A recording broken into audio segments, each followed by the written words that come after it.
The Vatican Financial Empire is a complex and varied structure that combines the spiritual authority of the Catholic Church with enormous economic power. The Vatican's financial operations cover a wide range of assets, including investments in banking, real estate, and other businesses, and its estimated wealth is between $10 billion and $15 billion. The Institute for the Works of Religion, IOR, also referred to as the Vatican Bank, is at the heart of its financial structure, but has come under fire for past scandals and reform demands.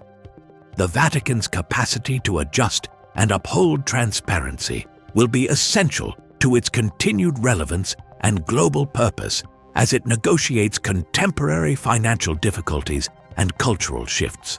Number 7. Vatican Bank. A key player in the Vatican's financial system, the Institute for the Works of Religion, IOR, also referred to as the Vatican Bank, is responsible for overseeing funds meant for charitable and religious uses. The IOR was founded in 1942 by Pope Pius XII to offer financial services to the Holy See and other Catholic organizations around the world. The bank operates under a unique set of regulations and is not subject to Italian banking legislation, which has historically led to questions about transparency and accountability. The IOR has been involved in a number of controversies over the years, including claims of tax evasion, money laundering, and organized crime ties. The early 1980s collapse of Banco Ambrosiano, which had close ties to the Vatican and prompted significant concerns about financial management, was one of the most well-known events. Pope Francis has started a number of reforms to improve the IOR's transparency in response to these issues. Stricter compliance measures, the creation of a Financial Information Authority, AIF, to oversee transactions and guarantee adherence to international financial standards, and the appointment of external auditors to carry out in-depth assessments of financial practices are some examples of these reforms. In addition to restoring public confidence, these reforms aim to make sure the bank successfully carries out the charitable and service-oriented purpose of the Church. Number 6. Historical wealth. The Vatican's rich history is closely linked to its function as the head of Christianity for more than 1,000 years.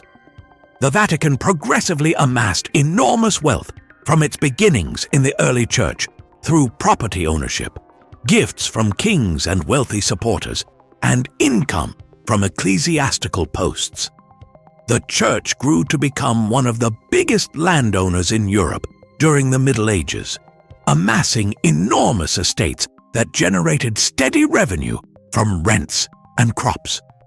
Its riches was also greatly increased during this time by the sale of indulgences, but it also generated controversy that eventually resulted in the Protestant Reformation in the 16th century. The Lateran Treaty of 1929, which made Vatican City an independent sovereign state and provided 750 million lire in reparations from Italy, was a turning point in Vatican history. This treaty not only guaranteed Vatican sovereignty, but also made it possible for the Vatican to make strategic investments that have strengthened its financial resources over time.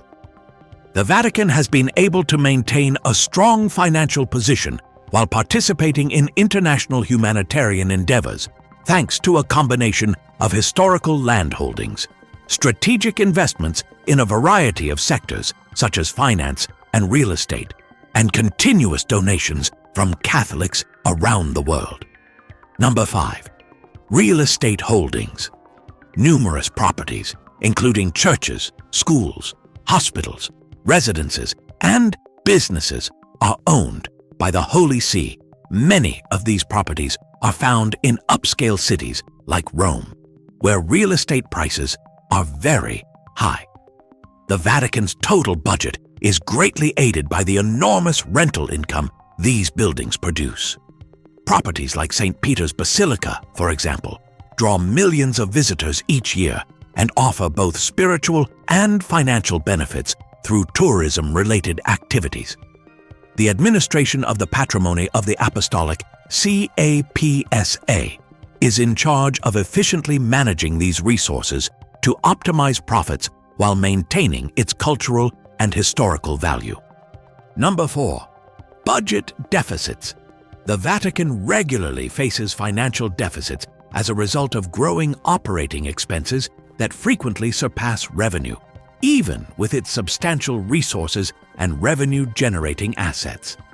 Salaries for clergy and staff, upkeep of historic sites, many of which require expensive preservation efforts, funding for educational institutions like universities and seminaries, and support for international charitable endeavors like disaster relief programs and poverty alleviation efforts worldwide are just a few of the many costs that must be covered by the annual budget. Traditional revenue streams like donations have drastically decreased since church attendance has declined in various areas, especially in Europe. The Vatican is debating how to restructure its finances to maintain viability and carry out its purpose in light of this financial burden.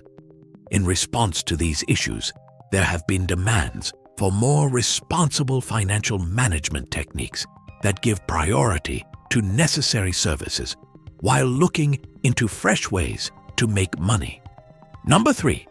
Financial management challenges. Calls for change and increased accountability have grown as a result of the Vatican's financial management issues, from both internal stakeholders and outside observers. Transparency in financial transactions within this significant organization has been seriously questioned in light of previous scandals involving money theft, a lack of supervision over banking operations, and insufficient regulatory frameworks. Critics contend that if significant changes are not made to governance structures, like better auditing procedures or more transparent reporting guidelines, there is a chance that poor management or unethical behavior will continue, eroding public confidence in one of the most well-known religious institutions in the world. Number 2. Reforms under Pope Francis. Since his election in 2013, Pope Francis has made financial reform a top priority within the Vatican, acknowledging that accountability and openness are crucial to rebuilding faith among Catholics around the world and resolving long-standing problems with financial governance.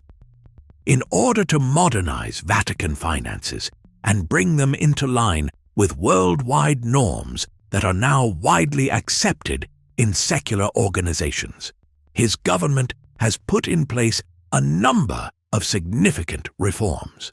Number 1. Future outlook. The Vatican Financial Empire faces both opportunities and challenges as it navigates a more complex global environment that is marked by rapid economic change and shifting societal attitudes toward organized religion. This is reflected in declining church attendance rates, which are especially noticeable throughout Europe. Traditional sources of income may eventually decline further due to a shift in demographics among younger generations away from religious affiliation altogether. The Vatican can preserve its spiritual power in a world that is constantly changing, while still playing a major role in addressing global concerns by adopting accountability and ethical stewardship. If you liked our video, please hit the like button and subscribe to our YouTube channel.